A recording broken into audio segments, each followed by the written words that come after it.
اعوذ باللہ من الشیطان الرجیم، بسم اللہ الرحمن الرحیم۔ السلام علیکم ناظرین۔ ایک زمانہ تھا کہ مدینہ کے تاجدار، ریاست مدینہ کے پہلے والی اور ریاست مدینہ کے بنانے والے حضرت محمد مصطفیٰ صلی اللہ علیہ وسلم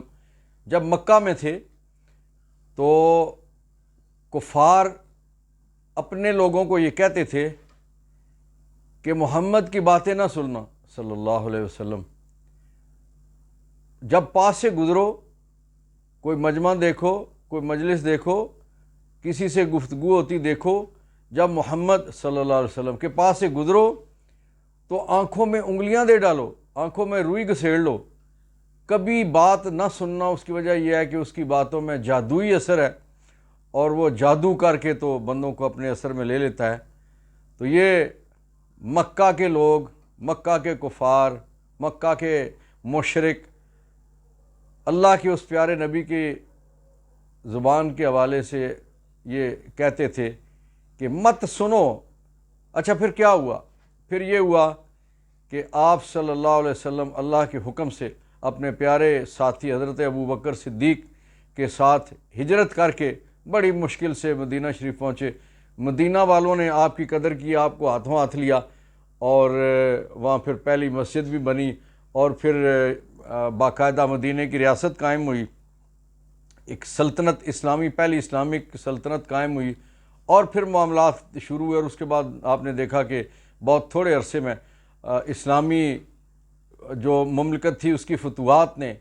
آدھی دنیا کو فتح کر لیا، ہر بر اعظم تک اللہ اور اللہ کے رسول صلی اللہ علیہ وسلم کا نام اور پیغام پہنچا۔ اچھا یہ تاریخ عجیب و غریب چیز ہے، یہ اپنے آپ کو دہراتی ہے۔ ناظرین اس دور میں بھی ایک آدمی کو جو کسی دن رات کے اندھیرے میں ایک ڈائری اٹھا کے پرائم منسٹر ہاؤس سے نکلا تھا اور اس نے پوچھا تھا کہ میرے کوئی ایسا رہ تو نہیں گیا کہ جس نے میری مخالفت نہ کی ہو، بتایا گیا نہیں، کوئی نہیں رہ گیا، سبھی مخالف ہیں آگ کے۔ اور پھر ایک وقت ایسا آیا کہ اس کا نام میڈیا سے مٹانے کی کوشش کی گئی، اور پرنٹ میڈیا ہو یا الیکٹرانک میڈیا ہو ملک کا، اس پہ اس کا نام لینا، اس کی جماعت کا نام لینا، اس کا جھنڈا دکھانا، اس کا انتخابی نشان دکھانا، کسی اس کے شخص کو، اس کی پارٹی کے کسی رہنما کو بلانا گفتگو کے لیے، یہ حرام ٹھہرا،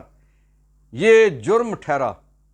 اچھا پھر کیا ہوا؟ وہ کہتے ہیں نا مکروا و مکر اللہ واللہ خیر الماکرین،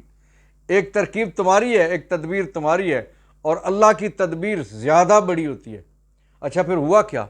ایک وقت آیا کہ لوگوں نے میڈیا کا بائیکاٹ کرنا شروع کر دیا۔ جس دن خاص طور پہ آپ کے علم ہے کہ آئی ایم ایف کی ٹیم جس دن زمان پارک قاسم کے ابو سے ملنے کے لیے گئی تو وہاں کیا ماحول بنا کہ ظاہر ہے پاکستانی اس وقت کی جو نالائق اور نااہل ترین اور کرپٹ ترین جو 13-14 جماعتی ٹولے کی ایک اس وقت حکومت بیٹھی ہوئی ہے، وہ ناکام ہو چکی تھی۔ ساری کوششوں کے باوجود، ساری سفارشوں کے باوجود آئی ایم ایف نے پیسے دینے سے انکار کر دیا تھا، اور آخری جو شرط تھی وہ یہ تھی کہ جب تک قاسم کے ابو یس نہیں کریں گے وہ اعتماد میں ہمیں نہیں لیں گے اور ہم انہیں اعتماد میں نہیں لیں گے، پیسے نہیں ملیں گے۔ اور پھر وہ آئی ایم ایف کی ٹیم قاسم کے ابو کے گھر زمان پارک گئی اور پھر مجبوراً پی ٹی وی سمیت باقی ٹی وی چینلز نے بھی بلر کر کے خان صاحب کی تصویر اور باقی لوگوں کی تصویریں تو انہوں نے کھلی دکھائیں، لیکن قاسم کے ابو کی تصویر بلر کر کے دکھائی گئی۔ دوستو اللہ ہے نا، اللہ کی ایک اپنی ترتیب اور ترکیب ہے۔ خان صاحب کو کسی نے مشورہ دیا یا انہوں نے یہ خود سوچا کہ یار اس طرح سے ممکن نہیں ہے، انہوں نے پھر اپنا ایک ٹی وی چینل بنا لیا۔ عجیب و غریب بات ہے کہ جس طرح سے اس شخص نے دنیا کرکٹ میں قدم رکھا تو وہ بلندیوں پہ پہنچ گیا، ریکارڈ توڑ دیے۔ اس نے تعلیم والی سطح پہ قدم رکھا، ریکارڈ توڑ دیے، نمن یونیورسٹی بنا دی ویرانوں میں۔ ہیلتھ والی سائڈ پہ اس نے قدم رکھا، اس نے کینسر ہاسپٹلز بنا دیے، ایک نہیں، دو نہیں، تین۔ اور اس کے بعد سیاست میں قدم رکھا تو اس نے وہ جگادری جو 70-75 سالوں کے سے جو چھائے ہوئے تھے اس سے سارے سسٹم پہ، اس نے کہا تھا میں ان پہ ہاتھ ڈالوں گا تو یہ سارے ایک ہو جائیں گے اور چیخیں ماریں گے، اور وہ ایک بھی، اور انہوں نے چیخیں بھی ماری، پوری قوم نے ان کی چیخیں بھی سنی۔ ناظرین، اس وقت پوزیشن یہ ہے کہ خان صاحب نے جو سوشل میڈیا استعمال کرنا شروع کیا، کیونکہ قومی میڈیا جو ہے اور باقی آزاد میڈیا جو کبھی آزاد اپنے آپ کو کہلواتا تھا، اب تو انہیں شرم آتی ہے آزاد کہلواتے ہوئے بھی، کہ انہوں نے جب خان صاحب کو دکھانا بند کر دیا تو اللہ ہے نا، اللہ رب العزت نے خان صاحب کو سوشل میڈیا کی طاقت دی، اور سوشل میڈیا پہ جو خان صاحب نے اپنا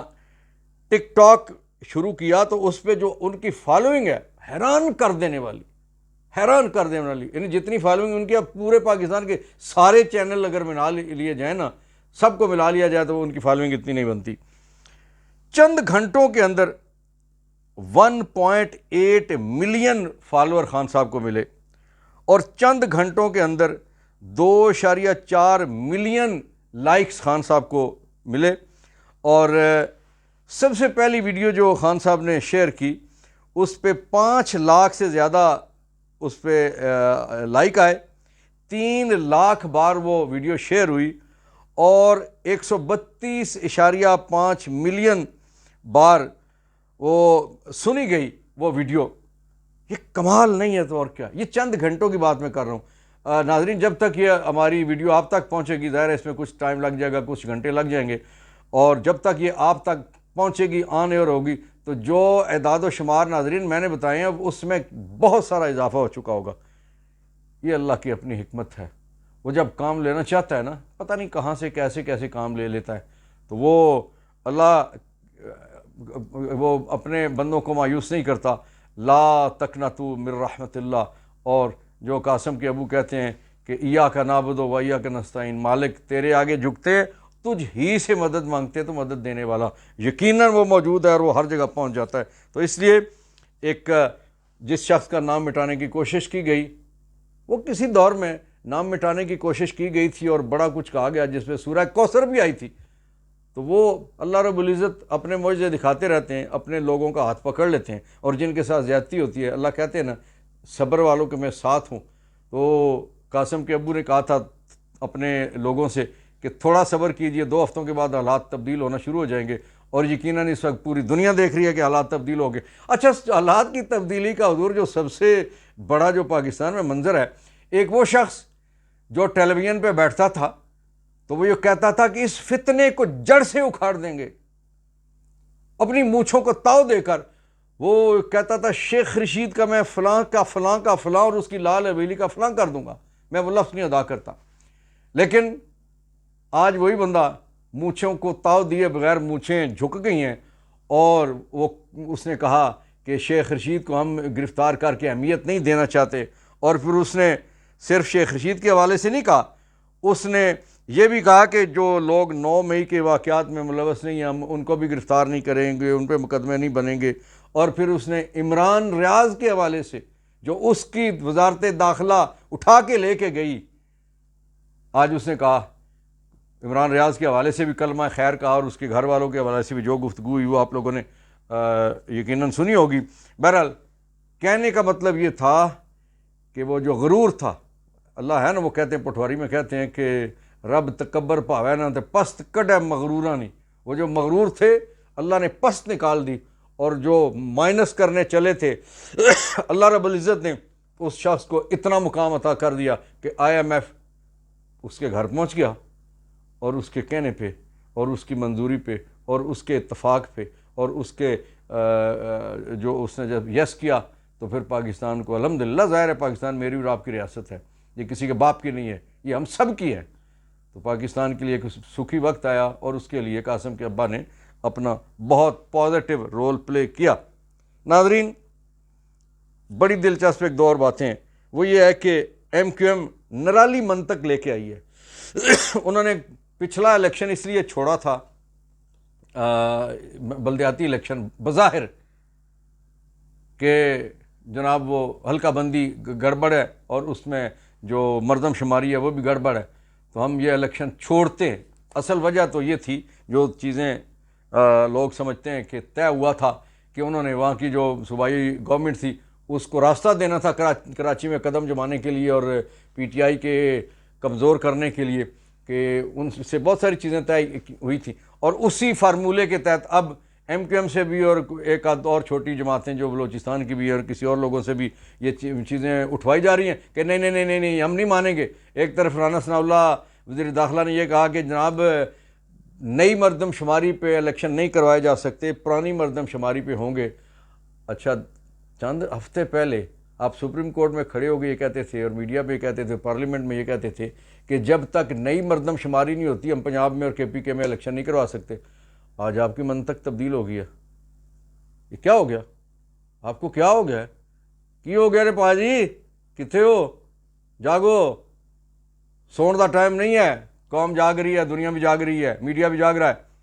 سوشل میڈیا کی بات کروں, باقی سو رہا ہے. تو وہ اب جو یہ کہا گیا کہ جناب ہم پرانی مردم شماری پہ یہ الیکشن کروائیں گے, تو لوگ سوچ رہے ہیں کہ یہ کل ٹھیک تھے یا یہ آج ٹھیک ہیں. نتیجہ یہ نکلا یہ کل بھی غلط تھے اور آج بھی غلط ہیں. ان کے دماغ میں جو کچھ ہے وہ اس کو جج کرنا میرے اور آپ کے بس کی شاید بات نہیں ہے. دوستو, ایک بندے نے کہا, اس نے کہا کہ یہ جو کوشش کی جا رہی ہے کہ نواز شریف صاحب کو لایا جائے پاکستان میں اور وہ قیادت کریں الیکشنی مہم کی, انتخابی مہم کی, اور پھر وہ ان کو اقتدار بھی ملے, تو اس کا کہنا یہ تھا کہ جو شخص طرح طرح کی بیماریوں میں مبتلا ہے, جس کا دنیا بھر کے ڈاکٹر مل کے اس کی بیماریوں کو ٹریس نہیں کر پائے, گن نہیں پائے, شمار نہیں کر پائے, اور پھر انہوں نے یہ کہا, بندے نے یہ کہا کہ اس بیمار کی مرض کے حوالے سے کوئی حتمی نتیجہ نہیں نکلا, اور ابھی تک کسی ڈاکٹر نے ان کو پاکستان کے سفر کے لیے اجازت نہیں دی, کیونکہ وہ 3.5-4 سال سے وہاں بیٹھ کے یہی کہہ رہے ہیں کہ جب تک میرے ڈاکٹر مجھے اجازت نہیں دیں گے, وہ بھی کہتے ہیں اور ان کی پارٹی بھی یہ کہتی ہے, بیٹی بھی کہتی ہے, بیٹے بھی کہتے ہیں کہ جب تک ڈاکٹر اجازت نہیں دیں گے تو میں پاکستان کا سفر نہیں کر سکتا. تو وہ کہنے والے نے یہ کہا کہ یہ کیسے ممکن ہوگا کہ اتنا مریض آدمی اس کو الیکشن کے لیے یار صرف ٹریول کروا لیا جائے. اور انہوں نے کہا کہ خدا نخواستہ ان کی زندگی کو یہ خطرہ بھی لاحق ہو سکتا ہے, اس لیے ایسا رسک نہ لیجئے. پھر دوسری بات یہ ہے کہ جو اتنی بیماریوں کا مجموعہ مرکب ہے, جملہ ہے, اس کو اقتدار سونپنا ہے. 25 کروڑ لوگوں کی ذمہ داری, ایک مریض, ایسا مریض جس میں طرح طرح کی بیماریاں ہیں, وطن عزیز میں ظاہر ہے اس کا علاج نہیں ہے, تو جب اقتدار ملے گا تو اقتدار لے کے تو وہ پھر واپس چلا جائے گا, لندن سے بیٹھ کے حکومت کرے گا. نہیں نہیں نہیں, یہ ادھر بیٹھنا پڑے گا نا. تو ادھر اگر بیٹھے گا تو مریض آدمی حکومت نہیں چلا سکتا. ہاں, ان کا ایک خاصہ ہے, انہوں نے سندھ سے ایک گورنر صاحب کو حلف دلوایا تھا, صرف حلف کے لیے گورنر صاحب کسی دفتر میں گئے تھے, اس کے بعد وہ سیدھے اسپتال پہنچے اور تیسرے دن ان کی میت آئی تھی. تو اللہ خیر رکھے سب کی. بہرحال اب لوگ جو ہیں وہ ساری طرف دیکھتے ہیں اور ساری چیزوں کو سوچتے بھی ہیں اور محسوس بھی کرتے ہیں. دوستو, پی ٹی آئی میں سے 2 چھوٹی کمپنیاں نکالی گئیں. ایک کے پی کے میں نکالی گئی, کیونکہ کے پی کے میں تاریخ میں پہلی بار ہوا کہ کسی بھی سیاسی جماعت کو 2 پنچھالے ملے. واحد جماعت پی ٹی آئی تھی کہ جس کو ایک پنچھالہ ملا, اکثریت ملی, انہوں نے پرفارم کیا, اگلے پنچھالے میں لوگوں نے 2/3 اکثریت دے دی. توڑنے کے لیے بہت سارے لوگوں کو استعمال کیا گیا, لیکن ان کے منصوبے پہلے دن ہی ٹھس ہو گئے. اور پنجاب میں سوچا نہیں جا سکتا تھا کہ یہ گڑھ تھا ان لوگوں کا جنہوں نے کئی دہائیوں سے یہاں قدم جمائے ہوئے تھے, پنجے گاڑے ہوئے تھے پنجاب کے دل میں. ان لوگوں کو عمران خان نے نکال باہر کیا,